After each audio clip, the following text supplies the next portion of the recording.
Greetings, everyone. Marty here from Heavy Metallurgy with yet another album review. This time around, I am talking about a debut album from a new project that I just heard about a couple weeks ago thanks to watching the YouTube metal community. Typically, I try to keep my finger on the pulse of what's going on. Somehow this album and project evaded my radar. And we're going to talk about it in just a second. Which album is it? Hang out, and we'll talk about it.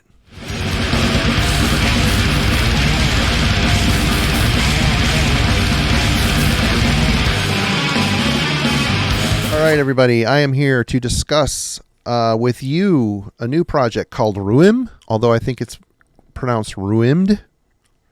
I'm just going to go with Ruïm because it's easier. We're going to be talking about Ruïm's debut full-length album called Black Royal Spiritism, Sino da Igreja.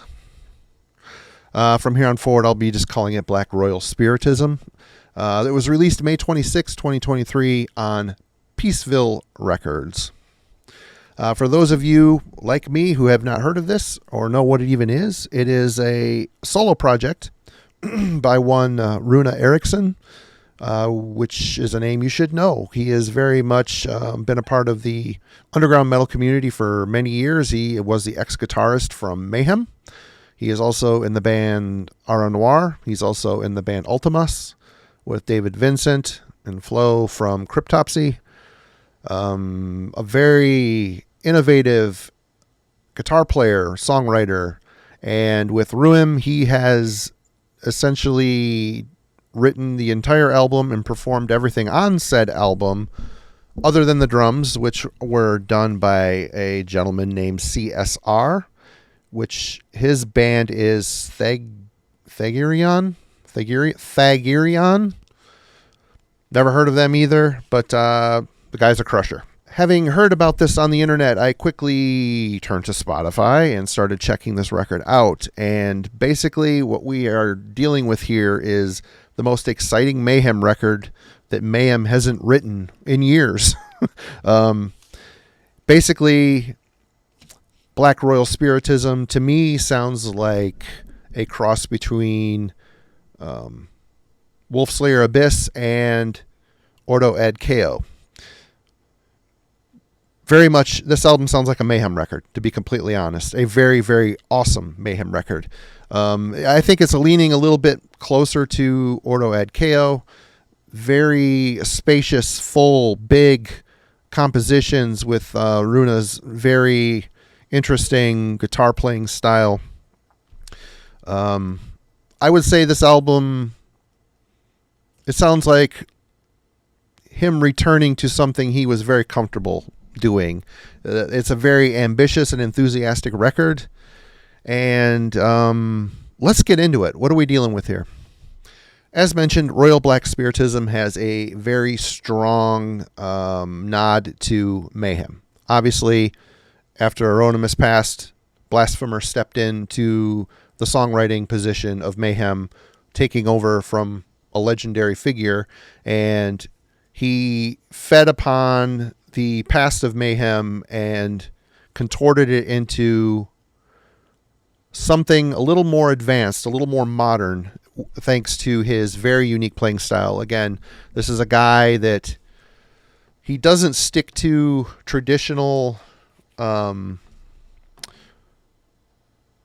changing the riffs when you're on the beat. He's very, very fluid in his playing.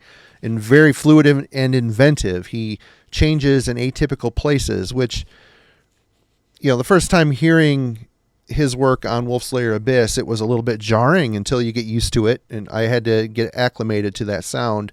And once it clicked, it seemed so perfect. And it's good to hear him digging back into, not that he ever really strayed that far from that style to begin with, but it's very good for him to sound like he's reinvigorated with this style. And I'm going to say it, this Black Royal Spiritism is probably a contender for my album of the year. There's one other album that it's at the top spot that they're kind of vying for superiority at the top of this list. And this album has come from obscurity, and I can't quit listening to it. It's just so well done, so well written.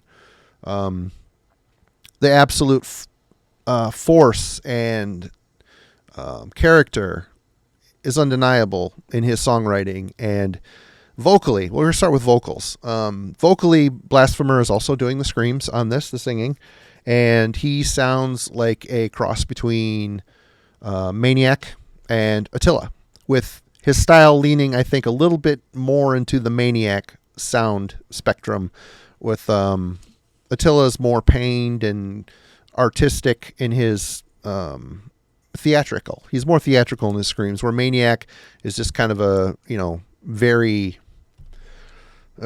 forceful, energetic explosion of intensity. And Blasphemer is in that camp, and even in the pitch and the tone, very similar to Maniac. But I think I like Blasphemer's take on the Maniac style better than what Maniac was doing. He keeps it old school. He keeps it centered in more traditional black metal, whereas Maniac would, sometimes go into this militaristic industrial style of talking. Blasphemer does that on occasion as well, but he keeps it sicker, if that makes sense. So vocally, again, it's not a huge departure from what he did, what was being represented in Mayhem. Musically, I'm just going to start off with the first song on the album, Blood, Sacrifice, Enthronement. He starts off with a 10-minute long, winding and interesting mission statement. I mean, here we're getting these fluid, flowing riff ideas that rise and swell into moments of tranquility, then explode into blasting aggression very effortlessly. The song is long, but it doesn't feel long. It feels very much like a statement.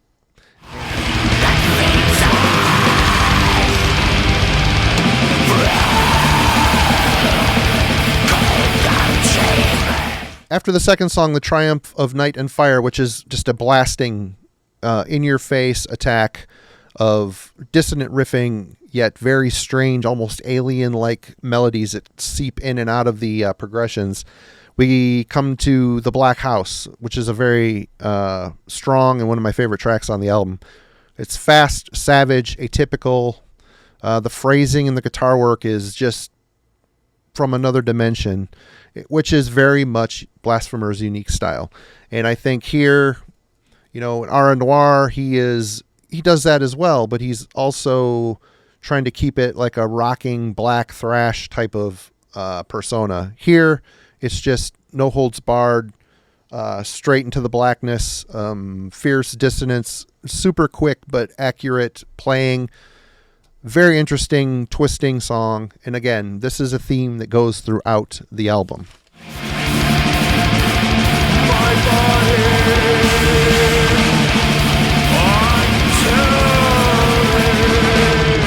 Track 4, the title track, another strong song for me. It begins with a very much Fields of the Nephilim atmosphere with clean and atmospheric guitar lines. I think it isn't necessarily that he is mimicking Fields of the Nephilim. It's just some of the effects that he used on this clean guitar line put me in mind of middle era Fields of the Nephilim. To accompany this clean guitar line is a very strained vocal performance, almost clean, but with a lot of reverb piled on top of it to offer that welcoming atmospheric vibe.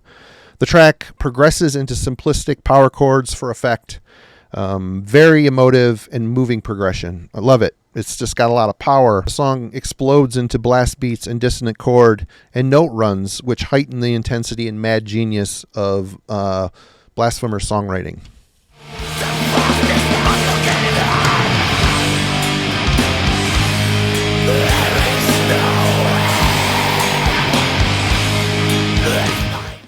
Track 5, Evig Dissonance.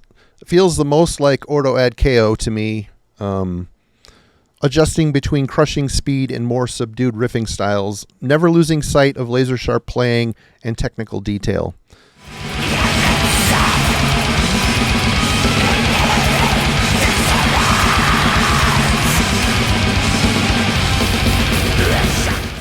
Then we shift into Ao Rio, which is a brief transitional track. It kind of acts like an intro to the final song, which is O Sino da Igreja. Anyway, Ao Rio, again, that Fields of the Nephilim influence returns, and mostly in the effects choices and the overall playing style. Super sparse, sad but melodic, clean guitar line with all that warm blanket of effects on top of it. Puts me in mind of something off of Elysium, for example.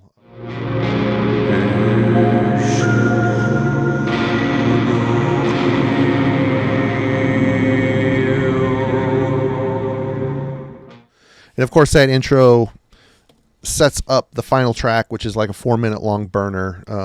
Again, very well written, evenly paced. It's just a very powerful ending to an excellent listening experience. Though it is obvious that Blasphemer is channeling his thought processes and creative inspiration that he felt during the Mayhem era. He further drives this point home by covering Fall of Seraphs, which was off of Wolfslayer Abyss EP. This version of Fall of Seraphs is pretty much note for note where it was on the EP, just a lot less caustic. The Wolfslayer Abyss is a very caustic sound recording, and Maniac's vocals were just completely unhinged, feral beast screaming style. Blasphemer has more of a refined screaming style, and to be honest, the track sounds like a modern retelling of the same tale. It's really good. I don't know if it was necessary on this record. It probably could have been removed and been fine, but it wasn't, and it fits perfectly in with the record. If you didn't know that song, it would sound like a Ruïm original. Having said that, the cover is there. I just wanted to acknowledge it before closing out this review. Before I close, I do want to touch upon the production. It's a very modern production. Again, it sounds like Ordo ad KO, but sharper, a little bit better, a little bit clearer. Ordo ad KO was kind of a murky sound. I think it was purposeful.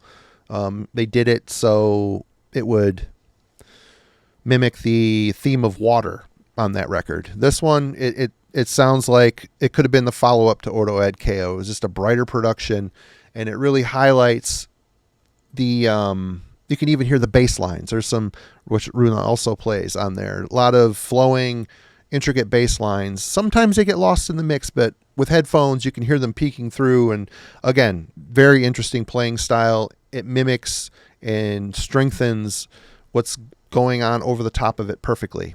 I really like the production. You can hear everything.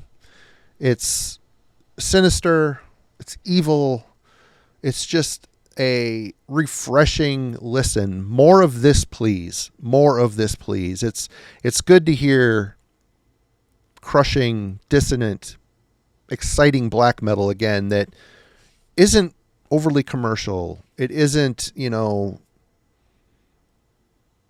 sound like a bedroom project. It sounds like this could be something bigger without losing sight of the underground, the darkness.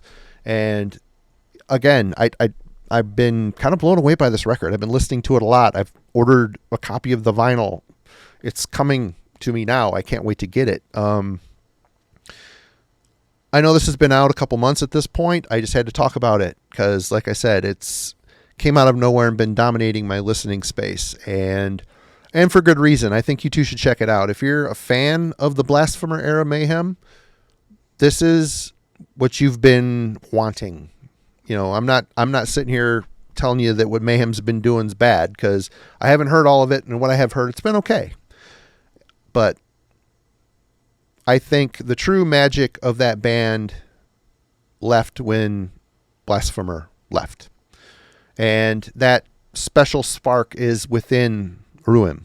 If you like that sound and spirit at all, Black Royal Spiritism, Sino da Igreja is something you've been waiting for, and it's a special record, and there's so much stuff going on this. I hear something new every time. which is a good indication that I'm not going to get sick of it after repeated listens.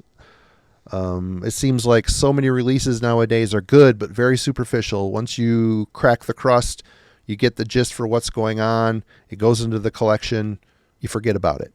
This is an album that demands repeated listens, and I think it will grow with you with age. And I can't recommend it highly enough. Check out Ruïm. It's good to see Blasphemer continuing on with a tradition that he set in motion once he took the reins of Mayhem. But yeah, that's it.